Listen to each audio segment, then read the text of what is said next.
The road to Duel King. It's a long road.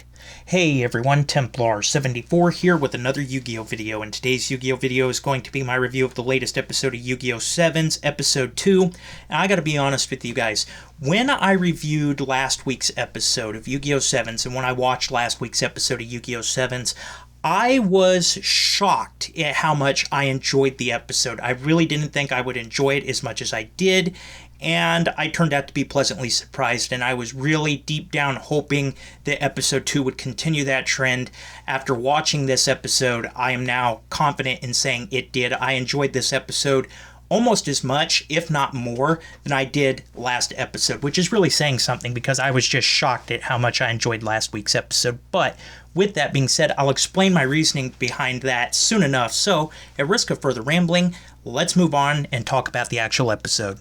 So the episode begins back in this dueling basement here with Hologram Man, the ending of last episode here, as the duel road, or the road to Duel King rather, opens in front of Yuga, and Hologram Man is saying, "There's your road to Duel King, take it."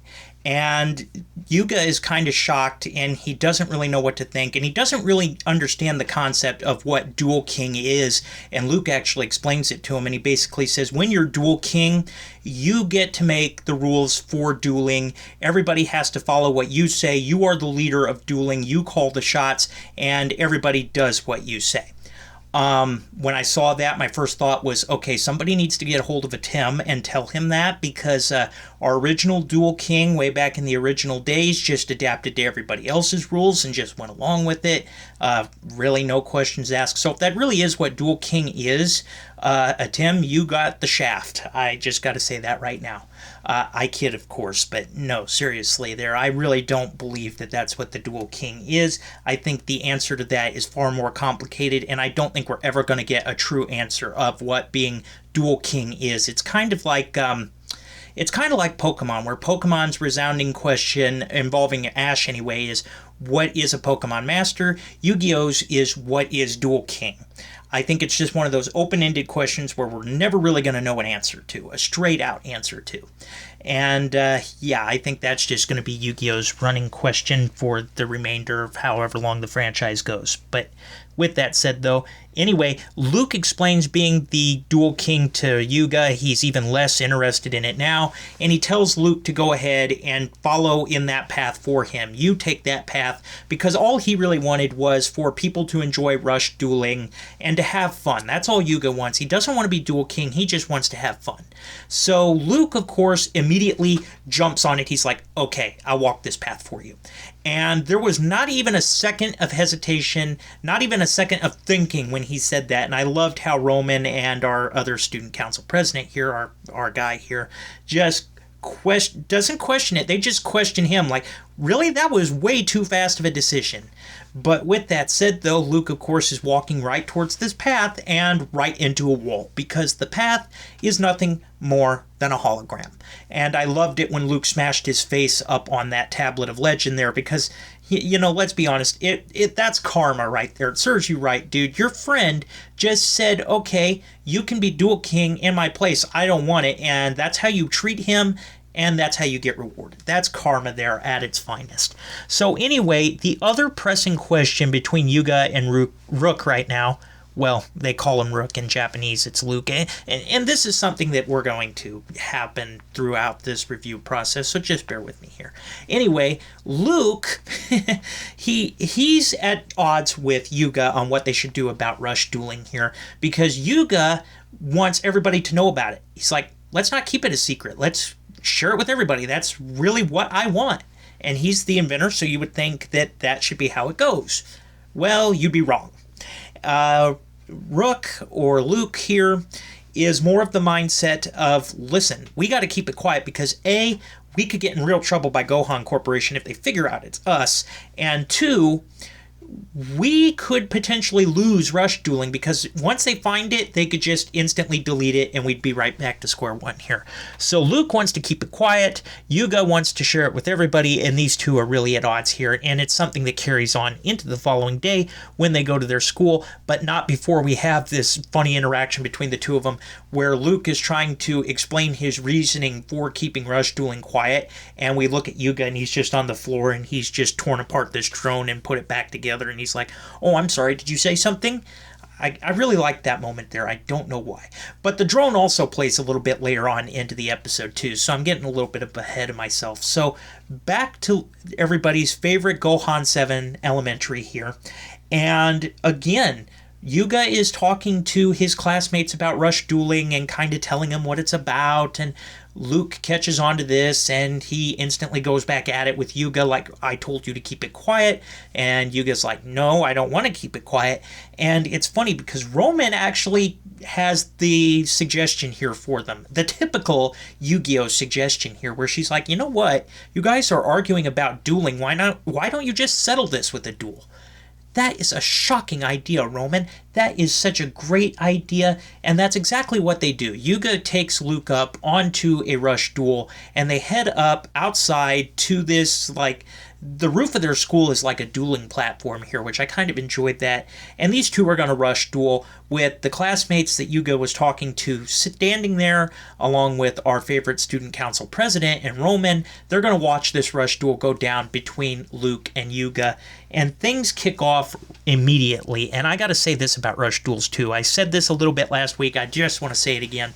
I enjoyed the duel between Luke and Yuga more than most of the rest of the episode here. I typically do. But the thing about rush dueling, and I emphasized this last week, rush dueling has a lot of similarity to speed dueling, and I do like that. Don't get me wrong, because the great thing about speed dueling was that a duel that would, in a normal Yu-Gi-Oh series, take us 7, 8 episodes because of the master rule and just how complicated the game got, where it'd take us like 7 or 8 episodes to thoroughly cover a duel. Now you can do it literally in less than half an episode. And speed dueling, they cut it from like 8 episodes down to 1 episode with Vrains. Now we've literally cut it down even more, and it's simplified. This is the whole thing about rush dueling. It was designed to simplify the Yu-Gi-Oh trading card game for a younger generation here. And at first you think, oh, that sounds like a horrible idea, but it actually works. And it gave me a lot of sentimental vibes right here, because it took me back to those days where I would duel my classmates on the playground during lunch hour, or during recess, I guess, and we could just make up our own rules as we went, because it was back in the day where Yu-Gi-Oh really didn't have any rules. Kaiba, screw the rules meme moment right there. But nonetheless, that's what this kind of reminds me of with rush dueling, and it just took me back to the glory days. I know I'm sounding old saying that, and I really can't get over how old I am by saying that. But with that said, though, that's what that kind of reminds me of. But it doesn't take away from the duel at all. I got to be honest about that. Now, rambling aside, duel between Luke and Yuga. It was a fun duel, it was very entertaining, and I loved it because Yuga did not have much of an opening turn. He summoned one monster, set 2 cards down, rather than summon as many times as he wants, which we learned you can do with Rush Duel, and it turns out that's really because that's all Yuga could do. Everybody's just like, why didn't he do more? Luke is wondering why he didn't do more, and Roman is kind of the one in the background. She's like, I bet you that's all he did because that's all he could do. And sure enough, that's what it is. Roman, you read Yuga pretty well. I gotta be honest about that. So anyway, that said, Yuga ends his turn with that. Luke begins his turn, and he does a triple normal summon. He summons 3 monsters out at once. They're all powerful. They're dragons. He's able to basically turn this into a 1-turn kill if his attacks all hit. And they actually do, because he's able to use 2 of his dragon's effects to attack twice. And if all these attacks go through, Yuga's going to take 4,000 points of damage. He's going to lose. However, Yuga's able to save himself with a trap card, and he's able to stop Luke before he knocks down his life points, and now he's just at 1,000 life points. So Yuga manages to save himself for a big comeback turn next turn. And that's the other thing about rush duels. Rush duels literally allow huge comebacks literally every single turn. And I think that's really what I enjoy about rush duels right at the moment, is because there's no predictability at this point, because you could be on the losing end one turn, and then the following turn you get a fresh new hand. It's a whole different ball game, and you literally turn the duel around. It keeps you on your toes, and it keeps your attention on the duel throughout the episode. Not a whole lot of dialogue, but literally anything can happen in a rush duel, and I think that's what I enjoy most. But with that said, though, Yuga doesn't disappoint with turning it around. He even brings out Seven Roads Magician, yeah. He brings him out, and now he's basically got Luke cornered. He's one draw of a card, and if he gets a fire attribute or a light attribute, Luke loses the duel. And again, that's really what I enjoy most about rush dueling here. So Yuga goes to draw to activate Seven Roads effect. He draws, he gets a spell card. So he's shy of the attack strength he needs to defeat Luke, and Luke manages to hold on with 100 life points left. So yeah, that was a big mistake here. And during this whole thing, I know I said rush duels didn't have a lot of dialogue here, but I do need to discuss this dialogue in particular because it's important to the story before I conclude how the duel went.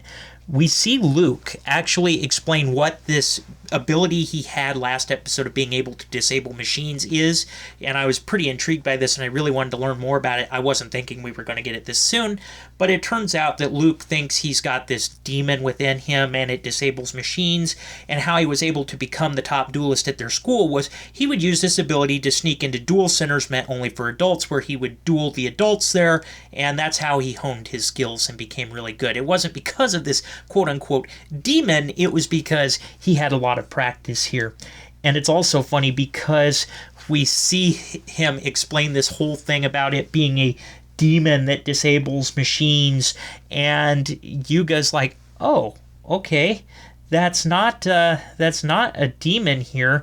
There's actually a real world reality behind it, and it's called the Pauli effect. And Pauli, of course, being a theoretical physicist who would have machines just instantly die around him for some unexplained reason.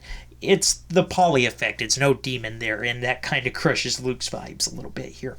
So again, that dialogue aside, I do need to mention it because it does play a role in the story here.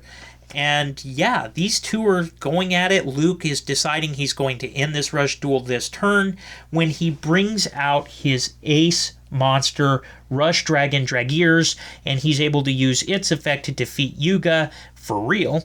And I say this because after the duel's over, him and Luke have this kind of hush-hush discussion. Well, it's not really hush-hush, but yeah, it does play a role in it just a little bit further on. So yeah, Luke wins the rush duel, and he expects Yuga to keep up his end of the deal about keeping rush duels quiet, but that's when Roman's like, I hate to break it to you, it's already the #1 trend on the internet. And everybody turns to Roman like, it was you that told everybody about rush dueling? And she's like, no, it wasn't me. And it turns out right behind their student council president, here comes one of the Gohan Corp drones, the one that was mysteriously absent when this duel began. And this was the same drone that Yuga had reprogrammed. And this duel basically this drone live streamed the rush duel out for everybody to see. So now everybody knows about rush dueling. Everybody's in love with rush dueling. It's the #1 trend. Everybody's talking about it, much to Luke's dismay. And yeah, Yuga finally gets his way. Everybody knows about rush dueling. And as they're getting ready to walk away, Luke he has to accept this, you know? He's like, okay, well, we can't really work our way up to Gohan Corp to become Duel King like they originally thought. They're just going to have to play it out like this because this is ultimately the road they're going to have to walk on. And these two actually have a discussion where Luke comes up to him. He's like, okay, now be honest. After he learned about this whole thing, Luke is convinced that Yuga threw the rush duel just so that broadcast could go out. But Yuga's just kind of quiet. Roman turns around. She's like, actually, Yuga lost for real. But Luke's not hearing any of this. He's just assuming that Yuga lost on purpose, which really isn't the case. Luke won that fair and square. But anyway, that said, that was essentially the episode. Actually, no, that's not the episode. A little bit of a cliffhanger here for you guys. The episode ends back at Gohan Corp. And we get introduced to the Gohan Corp CEO. Well, we see him for the first time in the series here. And I really got Darth Vader vibes from him because Gohan Corp is being barraged by questions about rush dueling, which of course they know nothing about. And he's just kind of like this mysterious figure in the background, and he kind of gave me Darth Vader vibes. It kind of gave me a chill when we saw him, if that makes any sense. But with that, that was the episode for real this time. Like I said, though, this episode, I enjoyed it more, if not as much, than I did last week's episode, which is really saying something because last week was really a phenomenal episode in my opinion. Overall, I give this episode a 9.5 out of 10. This episode had humor. It was serious. We got a little bit more of an explanation onto what this generation thinks being the Duel King is. We got a little bit of backstory about Luke here, about what this ability of his is. So yeah, it was just a decent episode all the way around. It was a great episode all the way around. I can't even use the word decent. But as always, in the comments section down below, let me know what your guys' thoughts were about this week's episode. Did you love it? Did you hate it? Did you think it was just there? What were your thoughts? Just let me know in the comments section down below, because as always, I enjoy hearing from you. Alright everyone, as always, Templar74 signing off. Have a great day everybody, and I'll talk to you all next time. Goodbye everybody.